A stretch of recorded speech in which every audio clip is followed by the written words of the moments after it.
ये एक ऐसी घटना है जिसके बारे में मैं आपको बताना मांगता हूँ कि उत्पत्ति की किताब में हम पढ़ते हैं कि जब परमेश्वर ने मनुष्य को अपने स्वरूप में बनाया और जब मनुष्यों की तादाद बढ़ती चली गई, जनसंख्या बढ़ती चली गई, हजारों और लाखों में हो गए, तब हम देखते हैं कि उनमें पाप का प्रकोप भी बढ़ता चला गया और वो दुष्ट और विकेड और बहुत खराब पापी दशा में अपने जीवन को बिताते थे।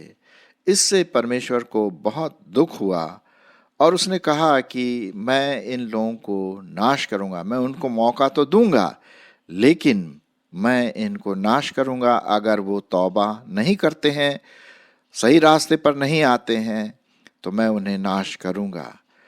और परमेश्वर ने फिर एक व्यक्ति जिसका नाम नूह था, जो बहुत धर्मी था, जो परमेश्वर को प्यार करता था, उससे कहा कि एक नाव बना और उस नाव में तू और तेरे जितने भी पुत्र हैं और तेरी पत्नी और हर एक प्रकार के पशु पक्षी एक एक करके उस नाव में, उस जहाज में रख देना, क्योंकि मैं पानी से इस पृथ्वी को भर दूंगा।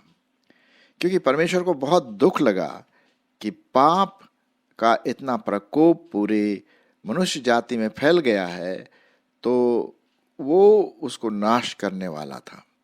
अब मैं ये भी बताना मांगता हूँ, जब नूह ने शायद बताया होगा भाई कि बड़ी भारी बाढ़ आने वाली है, तुम लोग अपने आप को, अपने जीवन को ठीक करो, वापस आ जाओ, तो लोग शायद हंसने लगे होंगे और कहने लगे किस प्रकार का मूर्ख व्यक्ति है, ऐसा भी कोई होगा जितना पानी गिरेगा इसमें हम बह जाएंगे। और बेचारा नूह और उसके परिवार के लोग ठट्ठों में उड़ाए गए, लेकिन परमेश्वर उनके साथ था।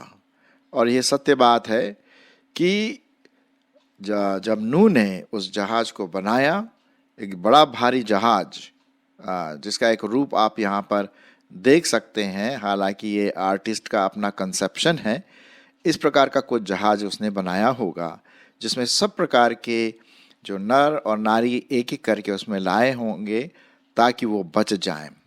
और फिर ऐसा हुआ कि जब लोगों ने नूह की आवाज़ को नहीं सुना, परमेश्वर की आवाज़ को नहीं सुना, बल्कि उसको ठट्ठों में उड़ाने लगे। और आप समझ सकते, जब वो जहाज बनाने के लिए तैयार भी कर रहा होगा सब कुछ, तो सच में लोगों ने खूब उसका मजाक उड़ाया होगा, पागल आदमी है, बताइए ऐसा कुछ हो भी सकता है, आपस में कह रहे होंगे। लेकिन वो समय भी आ गया और हम आगे देखते हैं कि किस प्रकार से वे मौत के साए में सब के सब चले गए, सिर्फ नूह, उसका परिवार और जो उसके साथ जीव जंतु थे। चलिए मैं आपके लिए परमेश्वर का वचन पढ़ना मांगता हूँ। यहाँ पर लिखा हुआ है उत्पत्ति की किताब और उसका 7 अध्याय। उत्पत्ति की किताब और उसका 7 अध्याय और उसका 11 पद से मैं पढ़ूंगा। आप ध्यान से सुनिए। मेरे ख्याल में आपने ये कहानी ज़रूर सुनी होगी, सिर्फ कहानी नहीं है, एक तथ्य है, एक फैक्ट है। सुनिए। जब नूह की आयु के 600 वर्ष के दूसरे महीने का 17वां दिन आया, उसी दिन बड़े गहरे समुद्र के सब सोते फूट निकले और आकाश के झरोखे खुल गए और वर्षा 40 दिन और 40 रात निरंतर पृथ्वी पर होती रही। ठीक उसी दिन नूह अपने पुत्र शैम, हैम और येपेत और अपनी पत्नी और तीनों बहुओं समेत उनके संग एक एक जाति के सब बनेले पशु और एक एक जाति के सब घरेलू पशु और एक एक जाति के सब पृथ्वी पर रेंगने वाले और एक एक जाति के सब उड़ने वाले पक्षी जहाज में गए। जितने प्राणियों में जीवन की आत्मा थी, उनकी सब जातियों में से 2-2 नूह के पास जहाज में गए, और जो गए वे परमेश्वर की आज्ञा के अनुसार सब जातियों के प्राणियों में से नर और मादा गए। तब यहोवा ने उस जहाज का द्वार बंद कर दिया। जैसा कि आज का टाइटल आप देख रहे हैं कि सिर्फ एक दरवाजा है। उस जहाज में सिर्फ एक दरवाजा था और उसी जहाज के अंदर जाने के लिए उसी दरवाजे का प्रयोग करना था और कोई दरवाजा नहीं था, है ना। और हम देखते हैं कि जब लोगों ने नहीं माना, नहीं पछतावा किया, अपने पुराने पापी जीवन में लगे रहे, तब यहाँ पर लिखा हुआ है यहोवा ने उस जहाज का द्वार बंद कर दिया। याद रखें, एक ही दरवाजा। अगर जीवन में जाना है, मौत से बचना है, तो सिर्फ एक ही दरवाजा था। लेकिन सिर्फ नूह और उसके परिवार के लोग के अलावा और कोई मनुष्य वहां पर अंदर नहीं गया। 17वां पद, पृथ्वी पर 40 दिन तक जल प्रलय होता रहा और पानी बहुत ही बढ़ता गया, जिससे जहाज ऊपर को उठने लगा और वह पृथ्वी पर से ऊंचा उठ गया। जल बढ़ते बढ़ते पृथ्वी पर बहुत ही बढ़ गया और जहाज जल के ऊपर ऊपर तैरता रहा। जल पृथ्वी पर अत्यंत बढ़ गया, यहाँ तक कि सारी धरती पर जितने बड़े बड़े पहाड़ थे सब डूब गए। जल तो 15 हाथ और ऊपर बढ़ गया और पहाड़ भी डूब गए। और क्या पक्षी, क्या घरेलू पशु, क्या बनेले पशु और पृथ्वी पर सब रहने वाले, चलने वाले प्राणी और जितने जंतु पृथ्वी में बहुतायत से भर गए थे, वे सब और सब मनुष्य मर गए। जो जो स्थल पर थे उनमें से जितनों के नथनों में जीवन का श्वास था, सब मर मिटे। और क्या मनुष्य, क्या पशु, क्या रेंगने वाले जंतु, क्या आकाश के पक्षी जो जो भूमि पर थे, सब पृथ्वी पर से मिट गए। केवल नूह और जितने उसके संग जहाज में थे वे ही बच गए। और जल पृथ्वी पर 150 दिन तक प्रबल रहा। यह है साहब द ग्रेट फ्लड, सबसे बड़ी बाढ़। यदि आप सोचना मांगते हैं तो यह है सबसे बड़ी भारी बाढ़। हमने अभी उत्तराखंड में ज़बरदस्त बाढ़ की बात सुनी थी, कई लोग मारे भी गए। पहाड़ में बाढ़, है ना, बहुत ज़बरदस्त। और भी जगह जगह बाढ़, अभी सिक्किम में बाढ़ आया, जगह जगह पर बाढ़, और कई लोग तो मर गए, डूब गए, बह गए। लेकिन ये बाढ़ नूह के ज़माने से जो बाढ़ जो आई कुछ भी नहीं है, क्योंकि पूरी पृथ्वी उस बाढ़ में डूब गई और सिर्फ वे ही व्यक्ति बचे जो प्रभु को प्यार करते थे, अर्थात नूह और उसके परिवार के लोग और जो जीव जंतु नूह ने जहाज में रखा था। और जहाज तैरता रहा। अब आप सोचिए, लगातार बारिश होना, 40 दिन 40 रात, यहाँ तो 2-3 दिन अगर बारिश हो जाए तो हालत खराब हो जाती है ना। लेकिन साहब वो 40 दिन और 40 रात तक पानी बढ़ता गया, यहाँ तक कि बड़े बड़े ऊंचे पहाड़ भी डूब चुके थे। और इस प्रकार से हम देखते हैं कि जो लोग परमेश्वर के वचन का ठट्ठा उड़ा रहे थे, मजाक कर रहे थे, नूह का मजाक किया, पागल आदमी है, बताइए ऐसा कोई बाढ़ आ भी सकता है, हम कैसे बच सकते हैं। लेकिन अब वो मर गए, सब मर गए। मौत से कैसे बचे? मेरे ख्याल में जिस प्रकार से नूह के समय ये बाढ़ आई थी और जो परमेश्वर ने लाया फ्लड, जिसे हम कहते हैं इंग्लिश में, ज़बरदस्त, हजारों लोगों की मौत हो गई, क्योंकि पाप उनके जीवन में था ना। एक पद मैं आपके लिए जरूर पढ़ना मांगता हूँ, और पाया जाता है 6वां अध्याय, इसी का 6वां अध्याय, उत्पत्ति का 6वां अध्याय, और उसका मैं 5 पद पढ़ना मांगता हूँ। यहोवा ने देखा कि मनुष्यों की बुराई पृथ्वी पर बढ़ गई है और उनके मन के विचार में जो कुछ उत्पन्न होता था वह निरंतर बुरा ही होता था। और इस प्रकार से यहोवा पृथ्वी पर मनुष्य को बनाने से पछताया और वह मन में अति खेदित हुआ। तब यहोवा ने कहा, मैं मनुष्यों को जिसकी मैंने सृष्टि की है पृथ्वी पर के ऊपर से मिटा दूंगा, क्या मनुष्य, क्या पशु, क्या रेंगने वाले जंतु, क्या आकाश के पक्षी, सबको मिटा दूंगा, क्योंकि मैं उनके बनाने से पछताता हूं। परंतु यहोवा का अनुग्रह नूह पर बनी रही, क्योंकि वो धर्मी पुरुष था। और तब हम देखते हैं 7वें अध्याय में हमने पढ़ा कि नूह ने वो जहाज बनाया और नूह के परिवार के अलावा और कोई नहीं बचा, सिर्फ वही पशु पक्षी जो जहाज के अंदर थे। तो एक ही दरवाजा था भाई, जी हाँ, सिर्फ एक ही दरवाजा था।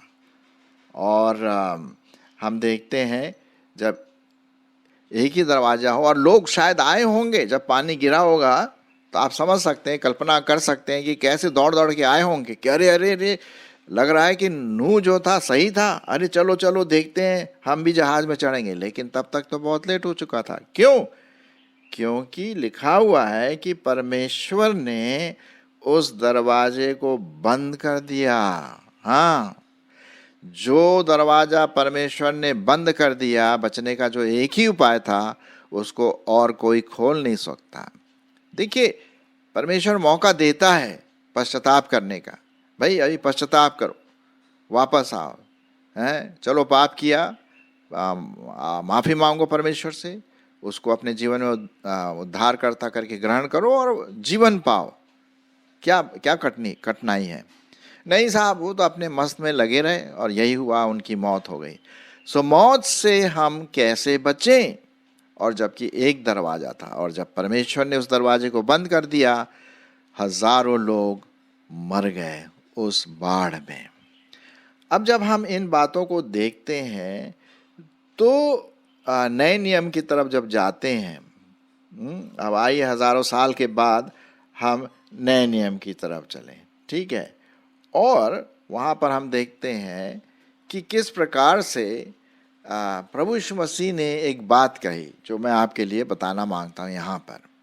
और बात पाई जाती यूहन्ना उसका 10 अध्याय और 9 पद। यूहन्ना और उसका 10 अध्याय और 9 पद है। यहाँ पर इस प्रकार से लिखा हुआ है दरवाजे के बारे में, द्वार के बारे में, ठीक है। चलिए, यहाँ लिखा हुआ है 10वां अध्याय 7 पद से मैं आपके लिए पढ़ूंगा। तब यीशु ने उनसे फिर कहा, मैं तुमसे सच सच कहता हूँ कि भेड़ों का द्वार मैं हूँ। जितने मुझसे पहले आए वे सब चोर और डाकू हैं, परंतु भेड़ों ने उनकी न सुनी। द्वार मैं हूँ। यदि कोई मेरे द्वारा भीतर प्रवेश करेगा तो उद्धार पाएगा और भीतर बाहर आया जाया करेगा और चारा पाएगा। और फिर उसके बाद लिखा हुआ, अच्छा चरवाहा मैं हूँ, और अच्छा चरवाहा अपनी भेड़ों के लिए प्राण देता है। तो अब हम उसको तुलना करें, जो नूह का जो जहाज था उसमें भी एक ही दरवाजा था, और यदि किसी को बचना था मौत से तो उस दरवाजे से ही प्रवेश करना था। लेकिन लोगों ने सुना नहीं और बहुत देर हो चुकी थी। परमेश्वर ने इस दरवाजे को बंद कर दिया और बाढ़ आई। 40 दिन तक, 40 रात तक पानी गिरता रहा और वे सब मर गए। आज मौका परमेश्वर आपको और मुझको भी देता है और कहता है भाई कि यीशु मसीह वो द्वार है। हाँ, यीशु मसीह वो द्वार है जिसके द्वारा आप जीवन में प्रवेश कर सकते हैं। लिखा हुआ है कि अच्छा चरवाहा मैं हूँ, और हम सब व्यक्ति किसके समान है? भेड़ के समान है ना। भेड़, आपने देखा होगा आजकल भेड़ उतने दिखाई नहीं देती हैं, लेकिन चरवाहे जो होते हैं उनके पास भेड़ें होती हैं और वो एक जगह वो रखते हैं और दरवाज़ा, एक ही दरवाज़ा होता है जिससे वो आ जा सकते हैं। अब जब हम भेड़ के समान है और हमारा चरवाहा कौन है? प्रभु यीशु मसीह है ना। दुनिया में एक ही चरवाहा है, अर्थात प्रभु यीशु मसीह, आत्मिक रीति से। तो वो आपको और मुझको भेड़ियों से बचाने आया, शैतान से बचाने आया, हमें मौत से बचाने आया। जी हाँ, और उसने कहा कि जो कोई मेरे द्वारा आएगा उसे मैं ग्रहण करूँगा। तो उस द्वार बनने के लिए प्रभु यीशु मसीह ने अपना बलिदान क्रूस पर दिया। हाँ, अपने जीवन का बलिदान उसने क्रूस पर दिया और कहा कि मुझ पर विश्वास करो, मैं तुम्हारे लिए मारा गया, गाड़ा गया, लेकिन वो तीसरे दिन मुर्दों में से जी उठे और आज वो जीवित परमेश्वर है। तो हम देखते हैं मेरे प्रियो कि एक ही दरवाजा है उस अनंत जीवन में प्रवेश करने के लिए। जिस प्रकार से जहाज में जाने के लिए, मौत से बचने के लिए एक ही दरवाजा था और फिर परमेश्वर ने उसको बंद कर दिया, तो जो जहाज के अंदर थे वो बच गए। ठीक उसी प्रकार से आज जब हमारी हालत बहुत खराब है, हम पाप में डूबे हैं, पापी जीवन है, हमारे ख्याल, हमारे विचार, हमारी कल्पनाएं ये सब विकेट है, दुष्टता से भरी है, पाप से भरी पड़ी है। आप जानते हैं क्या हो रहा हमारे चारों तरफ, माहौल बहुत खराब है।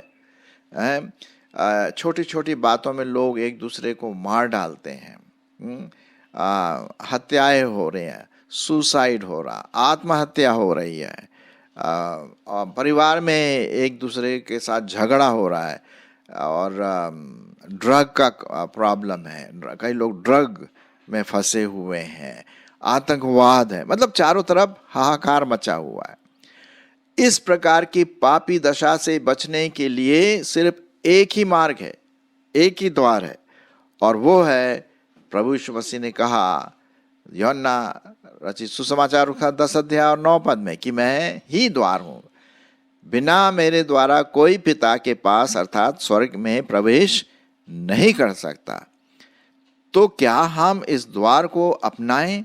क्या हम प्रभु यीशु मसीह को अपने जीवन में प्रवेश करने दें? अपने पापों से पश्चाताप करें, आप बच जाएंगे, आप बच जाएंगे जैसे मैं बच गया। कई साल पहले मैं थोड़ा और जवान था, उस समय मैंने प्रभु यीशु मसीह को अपना जीवन दे दिया और आज मैं खुश हूं कि मेरे मौत के बाद जो शारीरिक जो मौत होगी उसके बाद मेरा अनंत जीवन आरंभ होगा। हाँ, तो क्या आपने सोचा कि मौत के बाद आप कहाँ जाएंगे? मैंने तो सोच लिया था और मैंने फिर प्रभु यीशु मसीह को अपना जीवन दे दिया। क्या आज आप अपना जीवन प्रभु यीशु मसीह को देंगे जो द्वार है, और कोई दूसरा द्वार नहीं? कई लोग क्या करते हैं, दीवार से कूद करके फांद करके आने की कोशिश करते हैं, खिड़की को तोड़ ताड़ के आने की कोशिश करते हैं। अरे साहब, एक ही दरवाजा है, और जो दूसरे फांद फूंद के आना मांगते हैं वो चोर और डाकू है। ये यहाँ पर लिखा हुआ है, मैंने अभी आपके सामने क्या पढ़ा वही मैंने पढ़ा अभी आपके सामने, है कि नहीं? मैं फिर से पढ़ देता हूँ, द्वार मैं हूँ, यदि कोई मेरे द्वारा भीतर प्रवेश करे तो उद्धार पाएगा और भीतर बाहर आया जाया करेगा और चारा पाएगा। चोर किसी और काम के लिए नहीं परंतु केवल चोरी के लिए और हत्या करने के लिए और नष्ट करने के लिए आता है। मैं इसलिए आया कि वे जीवन पाएं और बहुत आयत से पाएं। तो साहब, परमेश्वर हमें अनंत जीवन देना मांगता है। ये उसका अनुग्रह है भाई, ये उसका अनुग्रह है जो वो क्रूस के माध्यम से अपने पास हमें लाना मांगता है। और उस क्रूस पर हम विश्वास करें जहां प्रभु यीशु मसीह मारा गया, गाड़ा गया और तीसरे दिन मुर्दों में से जी उठा। अभी मौका है, ये नहीं बोले कि मैं कल सोचूंगा, कल सोचूंगी। अरे अभी तो जीवन भरा पड़ा है, क्या है, किसी को नहीं पता मौत कब आएगी भाई, किसी को नहीं पता। तो इससे पहले कि हम अचानक से मौत हमें पकड़ ले, हम क्यों नहीं जीते जी उस उद्धारकर्ता अर्थात यीशु मसीह को अपना जीवन दे दें। और लिखा हुआ है जो प्रभु यीशु मसीह पर विश्वास करता है अनंत जीवन उसका है। द्वार वही है, एक ही द्वार है स्वर्ग में प्रवेश करने। एक जगह और प्रभु यीशु मसीह ने कहा, मार्ग सत्य और जीवन मैं ही हूं, बिना मेरे द्वारा कोई पिता के पास नहीं पहुंच सकता। तो ये बात मैं आज आपको बताना मांगता हूं कि सिर्फ एक दरवाजा है, और नूह के समय, उत्पत्ति के समय हजारों लोगों ने अपनी जान गंवा दी, मौत में समा गए वो, क्योंकि उन्होंने विश्वास नहीं किया, मजाक उड़ाते रहे, है ना। अरे ये तो ये ऐसा है, वो है, प्रचार करता है, झूठा है। अंत में क्या हुआ? जब पानी गिरने लगा, जहाज ऊपर उठने लगा, लोगों ने दरवाजा खटखटाया होगा, लेकिन साहब बंद हो गया दरवाजा। जो दरवाजा परमेश्वर बंद कर देता वो फिर नहीं खुलता। कहीं आपके और मेरे जीवन में ऐसा ना हो। आइए, यीशु मसीह जो दरवाजा अभी खुला है, हम उस खुले दरवाजे में अंदर जाएं। अर्थात दरवाजे के अंदर जाने का मतलब है प्रभु यीशु मसीह को ग्रहण करें, उस पर विश्वास करें, अपने पापों से पश्चाताप करें और अनंत जीवन के लिए उस पर पूरी रीति से निर्भर रहें और एक नया जीवन पाएं। मेरी ऐसी आशा है कि आप ऐसा करेंगे। मौत से बच जाइए, क्योंकि यीशु मसीह ही एक जीवन का द्वार है।